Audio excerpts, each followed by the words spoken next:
Hey gang, this is Randy with RANDOG1951. Let me turn down KD Lang there. This is what I've been up to.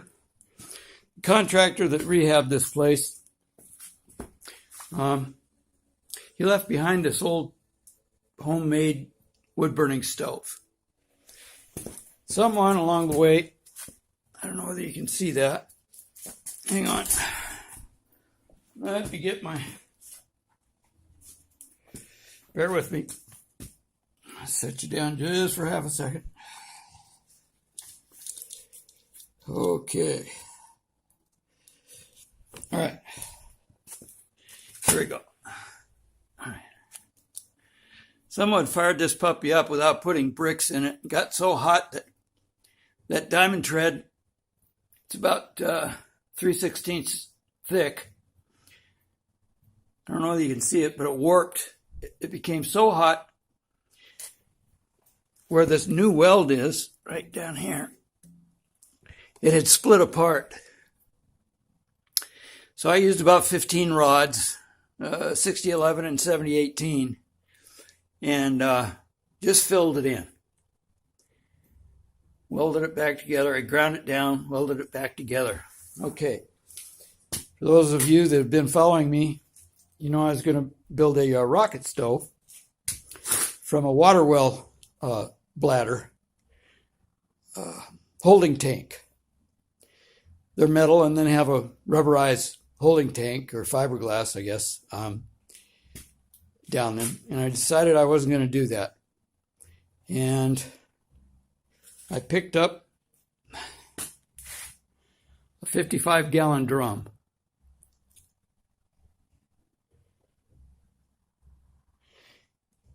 And I follow a guy named, an engineer. I've seen him on TED Talks.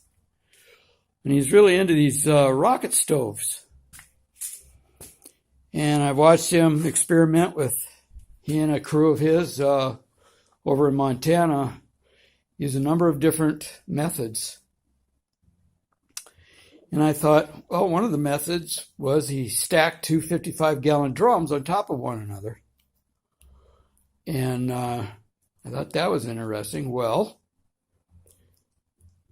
I thought, well, I have this old stove, and a lot of people use something called a batch box, and they can stack a lot more wood, and they usually build it, they'll build a batch box or batch box, I think, and they'll build it out here, a steel box, or they'll use a smaller, say a compressor type or a propane cylinder and fill that with wood. So you don't have to keep putting a small amount of wood in every 15 or 20 minutes, and they'll last you a lot longer.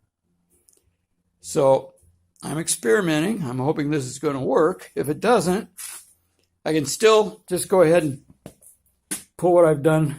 Basically, all I've done was I took, it's 11 gauge or about 1/8 of an inch steel, and then I took my plasma cutter and I put the barrel on top. I had cut the hole in the bottom of the barrel so it slips really nice over there. Then I went ahead and I traced it, and then I took my plasma cutter and I haven't sanded that down or ground it down. Really, it's not necessary. This is for my garage, and pretty isn't what I'm after. What I'm trying to achieve here is using less firewood. A standard rocket stove, I've read and watched that they use 80%, maybe 75% less firewood every year. In the home that I had before, I installed a standard EPA-approved fireplace, heating 1,200 square feet, and we were keeping the place about 70, 75 degrees, 24/7. We're going through 7-8 cords of wood a year. And, that's a lot of work. So if I can save and only use, say, 2 cords of wood, that'll be great. Anyhow,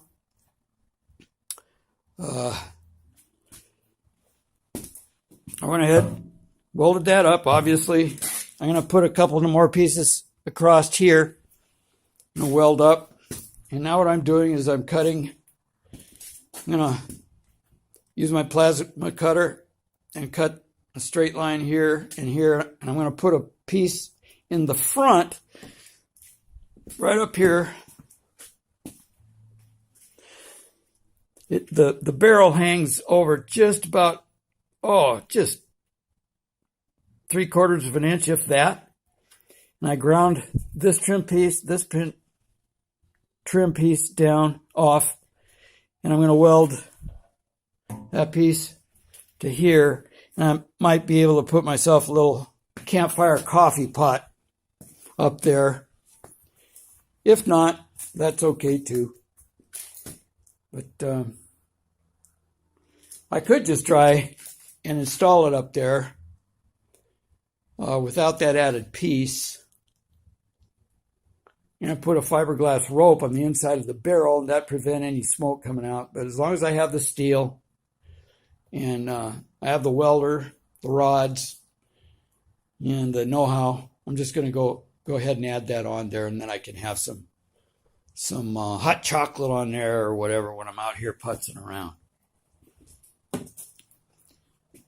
That I got from a local car dealership.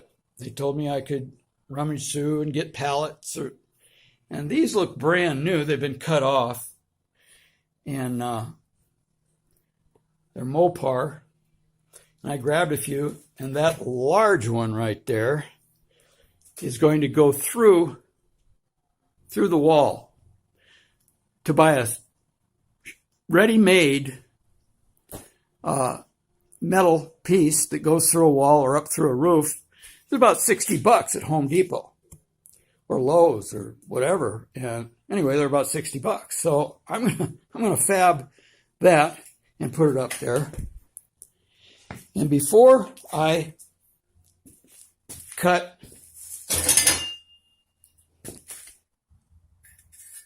I have that. My neighbor gave me an old rusting out, looked like a gas fireplace at one time. Anyway, if push come to shove, I'm going to use that. And drill through here. Well, there it is right there. And I'm going to run it through there. You see that? Okay, I'm going to run it through there. And I haven't TIG welded for a long time. And so I got to practice that. But I was thinking I could use and TIG weld together some of these perfectly good exhaust pipes and run that out the side. And I have over $200 worth of ready-made stovepipe over there that I could probably take a lot of it back, get my money back, and that's a freebie. So what would you do, you know? So anyhow, I'm in the process of cutting this piece of wood. Let's fire it up. It's gonna be a longer video than my normal ones. And if you haven't left already, I've been putzing around with this YouTube thing since 2014. And I sure could use some subscribers. I made a whopping 25 cents through YouTube so far. So if you would just go ahead and subscribe. It doesn't cost you a nickel. And I might need to replace, it looks like this bad boy is wore out. Well, I'm going to put you on pause and I'll be right back. Okay, let's see if I can pause this without losing you. Pause.